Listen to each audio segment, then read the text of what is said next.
अस्सलाम वालेकुम एवरीवन। तो हम लोग करें हमारे रेस्पिरेटरी मेडिसिन में अगला टॉपिक विच इज निमोथोरिक्स। ये आपका एससीक्यू पे बहुत दफा रिपीट हुआ टॉपिक और ये आपका ना आपको कैप्लन में डायरेक्टली लिखा हुआ भी नहीं मिलेगा, ठीक है। मतलब स्पॉन्टेनियस निमोथोरिक्स आपका बार बार आ रहा होता है डायग्नोसिस बनाने के लिए सिनेरियो, जिसमें आता है कि एक patient presentative with sudden unilateral pleuritic severe chest pain, ठीक है। प्लूराइटिक तो हेड नहीं लिखा होता, जाहिर उन्हें क्या पता प्लूराइटिक है। पेशेंट प्रेजेंट की severe one sided chest pain, साथ डिस्निया है, ब्रेथलेसनेस है उसको, और आपने देखा तो आपको एक तरफ मीडियास्टिनल शिफ्ट मिली है थोड़ी बहुत, या फिर आपने देखा तो आपको एक्सरे पे वो एक एरिया की लंग मार्किंग्स एब्सेंट मिली हैं। तो क्या हुआ पेशेंट को? तो बहुत टिपिकल सा न्यूमोथोरिक्स का सिनेरियो होता है, बहुत ही आसान टॉपिक है, लेकिन आपने करना जरूर है इसको। या तो ये लेक्चर आपने लिख लें अपने पास, या फिर आप इसको डेविडसन से लाजमी पढ़ लीजिएगा, क्योंकि ये आपकी कैप्लन में नहीं लिखा हुआ। अच्छा जी, तो न्यूमोथोरिक्स हमने पहले भी लफ्ज बहुत दफा इस्तेमाल किया कि न्यूमोथोरिक्स इज, न्यूमो का वर्ड होता है एयर एंड थोरिक्स का मतलब है कि थोरेसिक कैविटी, थोरेसिक स्पेस, जिसको हम ज्यादा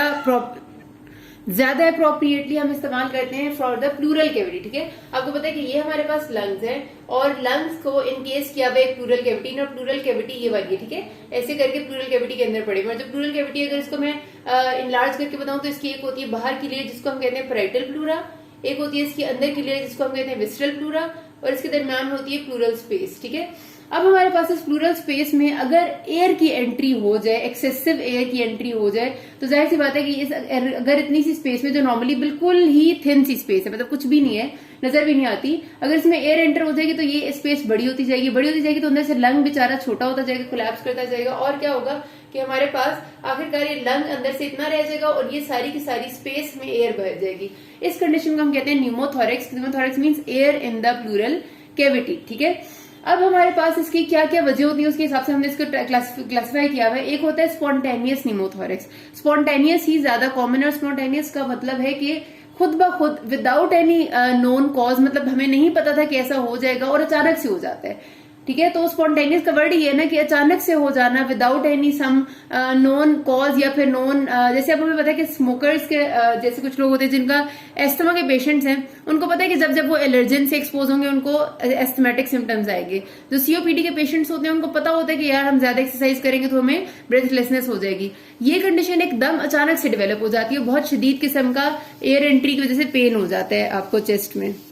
तो स्पॉन्टेनियस न्यूमोथोरिक्स को मजीद हमने दो टाइप्स में डिवाइड किया हुआ है। एक होती है इसकी प्राइमरी टाइप, ठीक है। प्राइमरी का मतलब होता है कि कॉज की बेस पे हमने इसको दो टाइप्स में ये वाली डिवाइड की। ये भी जो तीन टाइप्स हैं ये भी स्पॉन्टेनियस न्यूमोथोरिक्स की हैं, और ये दो भी स्पॉन्टेनियस की है, ठीक है। तो ये जो दो टाइप्स हैं ये उसकी कॉज की बेस पे, कि प्राइमरी का मतलब होता है कि without any pre disposing cause, मतलब कि पेशेंट को कोई पीछे लंग में मसला नहीं था, उसका बिल्कुल नॉर्मल और हेल्दी लंग था। हेल्दी का मतलब है कि जैसे अब स्मोकर्स है ना, स्मोकर्स के लंग हेल्दी तो नहीं होते, लेकिन जनरली हम उनको किसी खास डिजीज में कैटेगराइज नहीं करते जब तक कोई डिजीज डायग्नोज नहीं हो जाती। तो अगर ऐसा कोई बंदा है जिसका लंग में कोई डिजीज डायग्नोज नहीं हुई हुई और उसको न्यूमोथोरिक्स डेवलप हो जाता है, उसको हम कहते हैं प्राइमरी न्यूमोथोरिक्स। तो इसमें रिस्क फैक्टर क्या होते हैं? सबसे पहले रिस्क फैक्टर आपका स्मोकिंग ही होता है, अगर कोई बंदा स्मोकर है। उसके अलावा देखा जाता है ये कि जो टॉल स्टेचर के बंदे होते हैं, जो लंबे बंदे होते हैं, उनमें ज्यादातर देखा गया, ठीक है। इसका कोई खास लंबाई से या हाइट से ताल्लुक नहीं है, लेकिन it is more commonly seen in tall people. Males में ज्यादा कॉमन है, और 35 से 40 की एज ग्रुप में ज्यादा कॉमन है। अच्छा, उसके अलावा आपका जो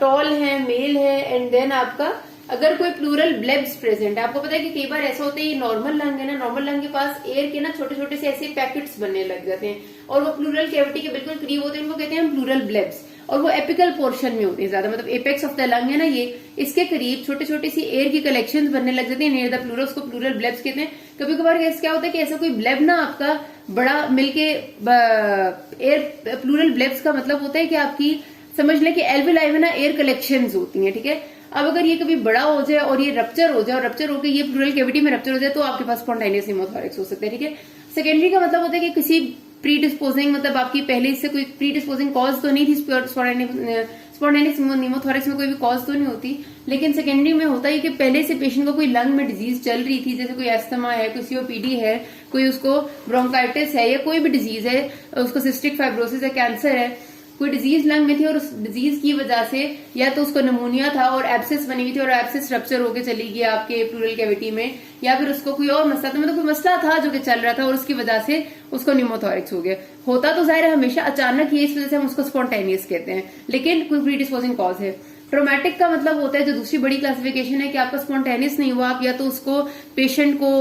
कोई सर्जिकल मैनिपुलेशन कर रहे थे उसके साथ, मतलब उसकी कोई लंग में या कोई हार्ट के एरिया में सर्जरी चल रही थी और उसके दौरान आपने कोई इंस्ट्रूमेंट गलती से मार दिया पेशेंट को, उसकी वजह से उसको ट्रोमेटिक हो सकता है। या फिर जो पेशेंट है उसको बाहर से कोई चेस्ट वॉल इंजरी हुई है, जैसे कि हमारे पास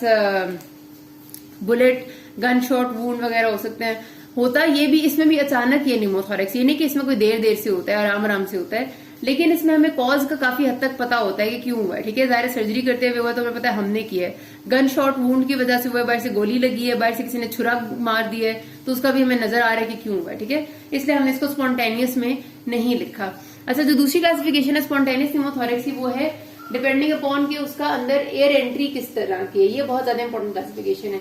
अब इसमें सुन ले, पहले हम क्लोज की बात करते हैं। अगर ऐसा होता है कि मेरे पास यहाँ पर से लीक होके एयर अचानक से चली गई इस कैविटी में, पूरी प्लूरल कैविटी में, और यहाँ पर जो फिर हमारा डिफेक्ट है वो फौरन से सील हो गया। सील होने का मतलब है कि डिफेक्ट इतना बड़ा नहीं था, छोटा सा पंक्चर था, वो पंक्चर या तो म्यूकस से बंद हो गया, हो सकता है ना कि अंदर पेशेंट को सिस्टिक फाइब्रोसिस हो। सिस्टिक फाइब्रोसिस के पेशेंट्स में आपको पता है म्यूकस बहुत थिक होता है, उसका एयर लीक हुई, प्लूरल कैविटी में गई और म्यूकस ने उस सुराख को बंद कर दिया। अब क्या हुआ कि मजीद एयर अंदर नहीं जा रही, जितनी है वही रह रही है और ज्यादा भी नहीं हो रही, मतलब रास्ता खुला हुआ तो नहीं है ना, बस एक दफा जो आई थी वो आई है। तो इसको हम कहते हैं क्लोज टाइप ऑफ निमोथोरेक्स, जो कि ज्यादातर आपका इसी वजह से होता है कि लंग में किसी मसले से एयर अंदर आती है और आपका कोई एंट्री और एग्जिट वुंड नहीं होता। जो दूसरे वाला है ना, इसमें आपका होता है कि जब एक दफा एयर आ जाएगी उतनी ही एयर रहेगी, तो ये एयर आहिस्ता आहिस्ता सक इन होती जाती है और ऐसे इसका जो प्रेशर है ना इसी वजह से नेगेटिव होता है। ठीक है, एटमॉस्फेरिक प्रेशर से कम इसका प्रेशर होता है, क्योंकि एक दफा आई थी दोबारा ना इसमें कुछ आ रहा है ना जा रहा है, और ये नॉर्मली खुद ब खुद ही रिजोल्व कर जाता है, खुद इसमें हमें कोई ट्रीटमेंट की जरूरत भी नहीं पड़ती, आहिस्ता आहिस्ता सारी एयर सक हो जाती है और लंग अपनी जगह नॉर्मल हो जाता है। जो ओपन निमोथोरेक्स है ये वो होता है ज्यादातर या फिर गन शॉट वुंड्स में बाहर से जो ट्रॉमेटिक इंजरीज है ना उनमें होता है कि आपका यहाँ से डैमेज हुआ है। ठीक है, ज्यादातर यहाँ से डैमेज है, एक पक्का डैमेज हो गया, किसी ने गोली मारी है, वो गोली अब लग गई, सुराख हो गया, सुराख की वजह से क्या हो रहा है, एयर अंदर भी जा रही है, एयर बाहर भी आ रही है, अंदर भी जा रही है, बाहर भी आ रही है, तो मुस्तकिल एक कनेक्शन बना हुआ है। और जो यहाँ का प्रेशर है वो बिल्कुल आपका एटमॉस्फेरिक प्रेशर के बराबर होता है, क्योंकि एयर की एंट्री एंड एग्जिट लगा हुआ है मुस्तकिल। तो ये आपका जो होता है इसको हम कहते हैं ओपन टाइप ऑफ न्यूमोथोरेक्स, जिसमें एयर दोनों आ जा रही है। ठीक है, और अगर इधर से भी होगा तो हो सकता है कि आपका कोई बुल्ला रप्चर हुआ है या कोई ऐसा सुराख हुआ है कि जिसने इधर मुकम्मल एक कनेक्शन बना दिए, इधर से एयर आ भी रही है, इधर से जा भी रही है, और लंग्स में भी एयर आपकी कहां से आती है, एटमॉस्फेयर से आती है, तो एटमॉस्फेरिक प्रेशर के बराबर यहाँ का प्रेशर होगा। तीसरा होता है टेंशन न्यूमोथोरेक्स। टेंशन में होता ये कि आपके पास एक सुराख हुआ है और वो सुराख हुआ तो पक्का है, मतलब सुराख है बना हुआ, लेकिन वो सिर्फ एयर को आने दे रहा है, लेकिन एयर को बाहर नहीं जाने दे रहा। ज्यादातर ये चीज ना होती है आपके लंग के टिश्यू में, मतलब यहाँ पर होता है इस तरह से कि आपका पेशेंट जब इंस्पायर करता है तो एयर अंदर आ जाती है, लेकिन जब वो बाहर सांस निकालता है तो ये बंद हो जाता है सुराख, एयर बाहर नहीं जा सकती। उसकी वजह से क्या होता है कि एयर अंदर आती जा रही है, मुसलसल हर सांस के साथ एयर अंदर आती जा रही है, लेकिन एयर बाहर नहीं जा रही। एयर अंदर आती जाएगी तो यहाँ पर प्रेशर तेजी से बढ़ता जा रहा होता है, और उसकी वजह से क्या होता है कि ये सारे के सारे कंटेंट्स कंप्रेस हो रहे हैं। इवन आपका ट्रेकिया शिफ्ट हो जाता है दूसरी तरफ, आपका ये वाला लंग भी शिफ्ट होता है, आपको नजर आ रहा होता है ये वाला लंग बहुत कंप्रेस हो रहा होता है, यानी टेंशन डेवलप हो रही है, क्योंकि एयर अंदर आ रही है लेकिन बाहर नहीं जा रही। इसको हम कहते हैं टेंशन न्यूमोथोरेक्स। ठीक है, तो ये तीन इसकी टाइप्स हो जाती हैं। क्लिनिकल फीचर्स में हमेशा हमारे पास ये होता है कि आपके पेशेंट को शदीद प्लूरेटिक चेस्ट पेन, अचानक से कहेगा मुझे बहुत तेज दर्द होने लग गया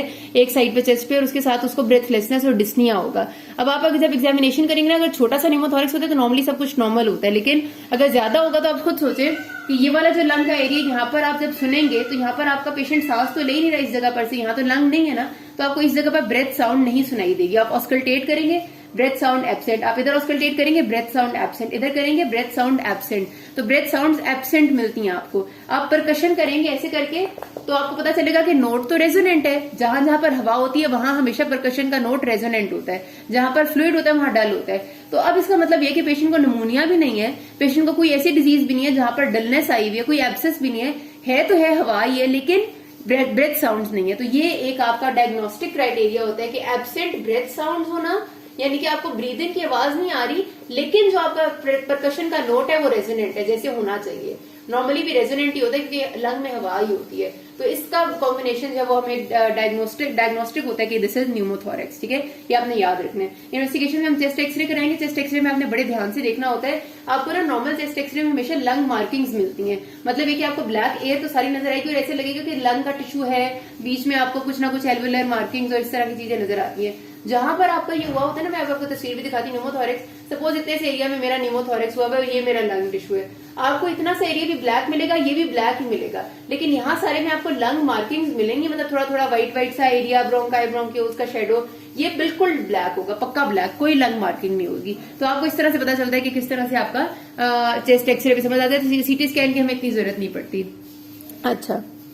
अब मैनेजमेंट में हमारे पास ये तरीका है कि अगर आपके पास बहुत थोड़ा सा न्यूमोथोरेक्स है, इस तरह से कि आपका जो लंग है वो आपकी प्लूरल कैविटी से सिर्फ 2 सेंटीमीटर के फासले पे, यानी कि सपोज इतना सा सिर्फ न्यूमोथोरेक्स हुआ, ये इतना सा, तो आप कुछ भी नहीं करते और वो प्राइमरी है, वो बगैर किसी कॉज के है, कोई पेशेंट का लंग डिजीज नहीं है, तो वो कोई इंटरवेंशन की जरूरत नहीं होती, वो खुद ब खुद ठीक हो जाता है। अगर आपका न्यूमोथोरेक्स प्राइमरी ही है लेकिन थोड़ा ज्यादा है और आपको पता है कि वो खुद ब खुद ठीक नहीं होगा, तो आप सिर्फ और सिर्फ स्किन के थ्रू एक नीडल लेके जाते हैं और उधर से एयर को एस्पिरेट कर लेते हैं और आपका उससे पेशेंट का लंग एक्सपैंड कर जाता है, मतलब उसमें भी आपको ज्यादा बड़ी इंटरवेंशन देने की जरूरत नहीं होती, ठीक है। ये तब आपने करना होता है जब पेशेंट आपका यंग हो और न्यूमोथोरेक्स आपको एक्सरे पे छोटा नजर आ रहा है, कोई मीडिएशनल शिफ्ट नहीं है, टेंशन न्यूमोथोरेक्स नहीं है, ठीक है, सिंपल न्यूमोथोरेक्स में आपने करना है। जब आपको पता है कि आपका पेशेंट जो है उसको कोई ना कोई लंग डिजीज भी है, पहले से उसका लंग भी डैमेज्ड है, पेशेंट भी आपका ओल्ड एज है और आपको पता है न्यूमोथोरेक्स भी ज्यादा है और टेंशन टाइप है, फिर आपको लाजमी तौर पे चेस्ट ट्यूब ड्रेनेज कर, टेंशन नहीं, ठीक है, टेंशन में नहीं, लेकिन अभी आपका न्यूमोथोरेक्स जो है वो आपका सपोज ओपन है क्लोज में से है,